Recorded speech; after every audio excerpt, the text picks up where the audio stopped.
Control C on my keyboard, click in the window where I'm going to paste it on top of all my layers, and paste.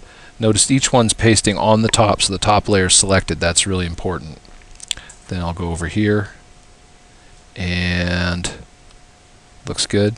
Control C, click over here, Control V, paste. There's layer 14, and now I go back up to page 2, and I'm going to scroll down or hold down the mouse space bar, excuse me, and pull up to my bottom row of images here, and then grab the selection box and Control C, click over here, Control V, and then back. You can see here that I had 2 pages of scanned images from a book, and the total image sequence, top row, 1, 2, 3, 4, 5, 6, 7, 8, 16 images. Now on this image they're all set on different layers, and I'm ready to go to continue this project. Okay, now that I've got all of my images copied to one file, all on separate layers, I'm going to move to my select tool here. Click here. I can go back to a normal one window scenario, so I'll just go back to consolidate all into one window, and I'm just have this one window now that I'm working from. I've got 16 layers, so first thing I want to do is save this file. File, save, and I'm going to save it to my folder as a Photoshop document, so I save all my layers. So I'm just going to save that right away, because I just did a lot of copying and pasting. There's a lot of work. I want to have 16 layers. I want to make sure I save it. Now, the next thing I want to do is I want to make sure that this animation is going to look pretty good when it plays, but I want to line up my images so that they're all correct. And so to do that, what I'm going to do is, you can see here I have my rulers on, view, rulers off, view, rulers on. What I want to do is I want to adjust my images so that the animation plays well. I don't want to have the animation play and the baboon jump or look like he's moving backwards. Or I want to make sure they're aligned from image 1, from layer 1 all the way to layer 16. I want to make sure that the images are aligned so that when I convert this to an animation, he's not moving all over the place. So what I'm going to do is, on this first layer, what I'm going to do, now I can't see the first layer right now, all I see is layer 16. I'm going to turn off all of these eyeballs, right? All of these eyeballs, until I can only see layer 1, right? I'm going to even select layer 1. So right now all of my eyeballs are off except for layer 1. And what I'm going to do here is I'm going to click on this ruler, and I'm going to drag out a guide, and I'm going to put the guide where the baboon's paws are on the ground. So I'm going to set a guideline for where the ground is, right? So there's the guideline for where the ground is. And I'm also going to maybe set a guideline. I'm going to set a couple more guidelines. I'll set one for his front paw here. Okay. And maybe I'll set one for his back leg, and maybe I'll set another guideline for the top of his head, so I can kind of keep an idea of where the boundaries are that I should be working with. Now the next thing I want to do is I'm going to click the eyeball on layer 2, and you can see what's happening on this motion. You can see that the paw hits the ground, the other paw leaves, and it looks like it's actually lined up pretty decently. He moves forward just a little bit. So what I might do is take another guideline on this paw and say, okay, when this eyeball comes on, is the paw moving enough? And I'd say that that's pretty good. I kind of like that. What I might do is click on layer 2, and then use, once I have the move tool selected, I can use the up arrows on my keyboard and move it up just one so that the paws line up with the ground again. And now it's time to go to the next image and turn that on and make sure that once again that the motion is key. What I might do is then click on layer 3. It's important to know which layer you're clicked on, and I might up arrow that one also, just one, to keep him on the ground. So it moves slightly, but not too much.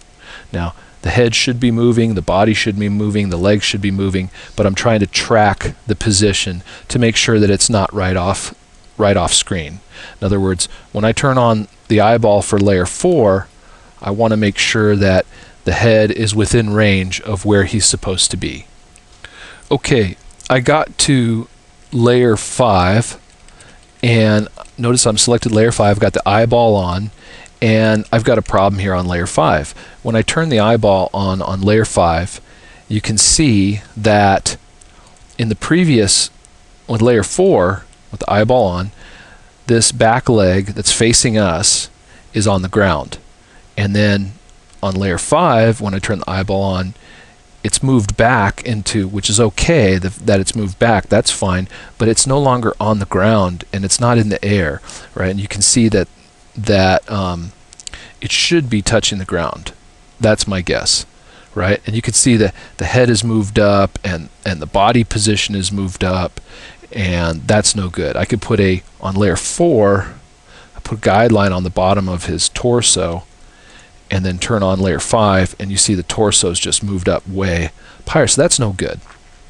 So on layer 5, I've got my move tool selected. I'm going to use the arrows on my keyboard, and I'm going to bring him down so that I'm going to bring down this layer, move the whole layer so that his foot hits the ground mark again, right? And then I might even move him up a little bit. No, I don't think I'm going to move him up a little bit. I like kind of the position from left to right that he's at, but I did move him down a little bit. So those are the types of adjustments that you're going to want to make as you go from layer to layer, turning on your paste images to find out where he should be. You don't want the sequence to get too unaligned, so to speak. I'm not minding that at all, but on layer 7, watch what happens as I click on layer 7, turn on layer 7, his body moves way back, even though his arm is moving forward, right? So I'm going to have to adjust that.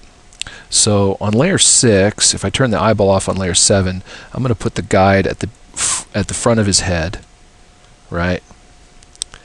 And I'm going to put this guide at the back of his foot.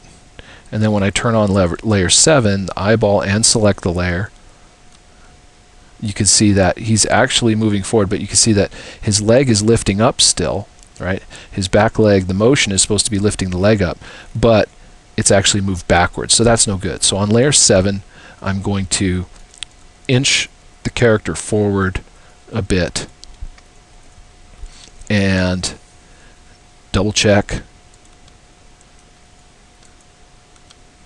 He's still moving back quite a bit, so what I might do is inch him forward just a little bit more. Now notice I'm getting close to the edge of my canvas here. Now that's a problem, but we could always make the canvas bigger if we needed to. So I'll show you how to do that if we needed to. Make the the boundaries of our whole box bigger if we needed to. So anyway, when I like the way the paw is being extended just a little bit, and that's okay. I think he should still move forward a little bit more, so I'm going to move him forward one and down one. And once we do this, once again, if we move too far out, we want to keep overall center of our character. Where we start, where we stop, center point of the character, all that. So time to go to the next layer. And you can see now the paw's going down onto the ground. On the next layer, I don't mind that so much. But once again, now we've left the ground. So as the paw goes down on the ground, this paw should probably be a little bit lower. So I might move the whole image down a notch. And just because the original paw was here on this blue line doesn't mean that this one has to be, but probably needs to be close. So when I look at it, it looks pretty good. Go to layer 9, and he's a bit too high here. So I need to move him down, use the keyboard to move him down. You've got your move tool selected, you can use the keyboard to move down. And I'm going to need to move him down even further. So that's the key thing, is making sure that all your images are lined up and so that the animal stays on the ground plane relatively the same. I've edited now 9 layers and I've only got 10 through 16 to go.